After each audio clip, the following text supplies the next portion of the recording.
Hello friends, आज हम ये वीडियो में देखेंगे यूजर डिफाइंड फंक्शन की सेकंड कैटेगरी। फर्स्ट कैटेगरी मैंने पार्ट 1 और पार्ट 2 में एक्सप्लेन किया था। ये function in C plus plus part 3 का वीडियो है, जिसमें हम फंक्शन बनाएंगे, फंक्शन के अंदर आर्ग्यूमेंट पास करेंगे बट रिटर्न नहीं कराएंगे। तो इसको बोलते हैं function with argument but no return value. तो सम ऑफ टू नंबर करेंगे using this category argument but no return. तो सबसे पहले हम यहाँ पे एक फंक्शन बना देते हैं, रिटर्न नहीं करवा रहे इसीलिए यहाँ पे वॉइड लिखेंगे। फंक्शन नेम में यहाँ पे सम लिख रहा हूँ, आर्ग्यूमेंट अभी हम दे रहे हैं। तो ये हुआ फंक्शन डेफिनेशन। इसके नीचे हम बनाएंगे मेन फंक्शन। क्लियर कर देते हैं स्क्रीन को। हमें टू वेरिएबल पास करने हैं फंक्शन के कॉलिंग टाइम पे। तो यहाँ पे मैं इंटीजर ए और इंटीजर बी डिक्लेयर कर देता हूँ। इसकी वैल्यू भी हम एंटर कर देते हैं यूजर थ्रू। तो एक मैसेज प्रिंट करवा देते हैं, enter the value of a and b. Okay, enter a b ऐसे भी आप लिख सकते हो, और सेमीकोलन। सी इन का यूज करके आप ए वैल्यू और सी इन का यूज करके बी वैल्यू ऐसे सेपरेट भी आप लिख सकते हो, या फिर आप एक ही स्टेटमेंट में लिखना है तो इस तरह से आप लिख सकते हो। यहाँ पे हमें सिर्फ दो वेरिएबल की वैल्यू एंटर करानी है, इसीलिए मैंने ए वेरिएबल और बी वेरिएबल लिखा। अब ये ए वेरिएबल और बी वेरिएबल हमें पास करना है जब फंक्शन कॉल होगा तब। तो यहाँ पे फंक्शन कॉल किया हमने और हमें इसमें ए कॉमा बी कर देना है। तो इसको बोलते हैं एक्चुअल पैरामीटर।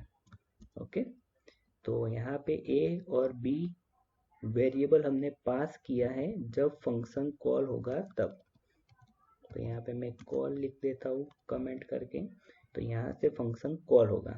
जैसे फंक्शन कॉल होगा वेरिएबल ए और वेरिएबल बी की वैल्यू यहाँ पे आएगी, और इंटीजर में ए लिख देता हूँ और इंटीजर बी लिख देता हूँ यहाँ पे।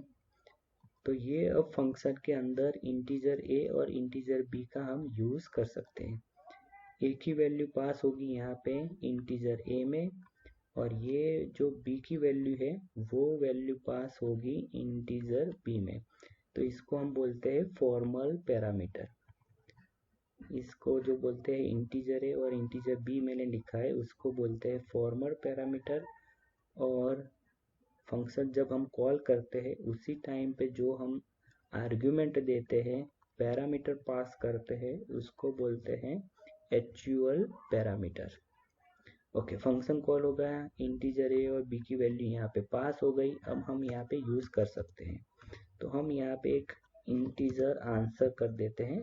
सम वेरिएबल नहीं लिख सकते क्योंकि हमने यहाँ पे सम करके एक फंक्शन बना दिया है, इसीलिए हम यहाँ पे आंसर लेते हैं। और आंसर के अंदर हम प्रिंट कराएंगे ए और बी की वैल्यू। ए और बी की वैल्यू इंटीजर ए और इंटीजर बी में से ले लेगा, और यहाँ पे हम प्रिंट कराएंगे आंसर की value using C out.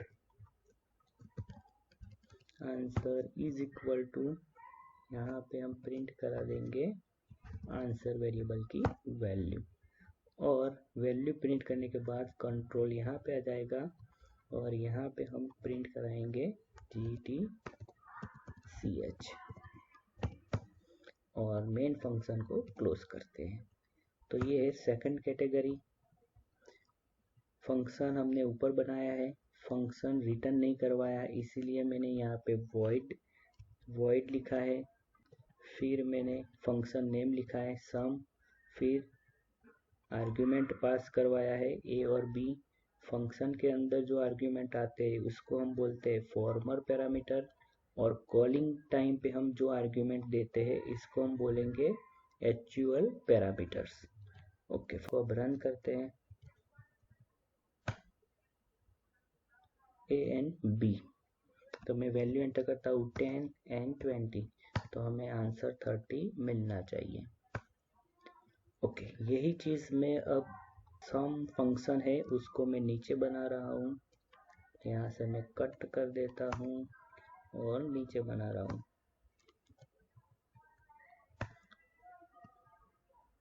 Okay, तो अब फंक्शन कॉल हो रहा है यहाँ से, कॉलिंग हो रहा है यहाँ से, और फंक्शन डेफिनेशन बनाई हमने नीचे।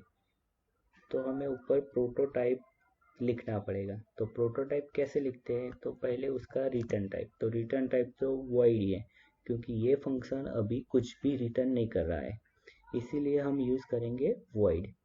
फिर फंक्शन नेम सम है और पैरेंथेसिस में दोनों आर्ग्यूमेंट इंटीजर है, तो इंटीजर कॉमा इंटीजर। यहाँ पे वेरिएबल नेम नहीं लिखना है आपको, सिर्फ वेरिएबल का जो टाइप है, डेटा टाइप, वो हमें यहाँ पे लिखना है। तो इसको बोलते हैं प्रोटोटाइप। और प्रोटोटाइप क्यों लिखना है, क्यों यहाँ पे मेंशन करना है, वो मैंने प्रीवियस वीडियो में एक्सप्लेन किया है। अब ये प्रोग्राम को रन करते हैं। ओके, इस टाइम पे मैं 20 एंड 30 देता हूँ, तो आंसर इज इक्वल टू 50। तो ये जो कैटेगरी थी फंक्शन की, वो कैटेगरी थी function with arguments but no return. Function को हम कॉल कराते हैं, उसी टाइम पे हम आर्ग्यूमेंट देते हैं, बट फंक्शन कुछ भी रिटर्न नहीं कर रहा है। ओके, जो भी है वो सब कुछ फंक्शन की बॉडी के अंदर ही हमें आंसर दे देगा, प्रिंट करवा देगा। जो हमारा आंसर है उसको रिटर्न नहीं करेगा। ओके, हम नेक्स्ट कैटेगरी में देखेंगे आर्ग्यूमेंट विथ रिटर्न टाइप।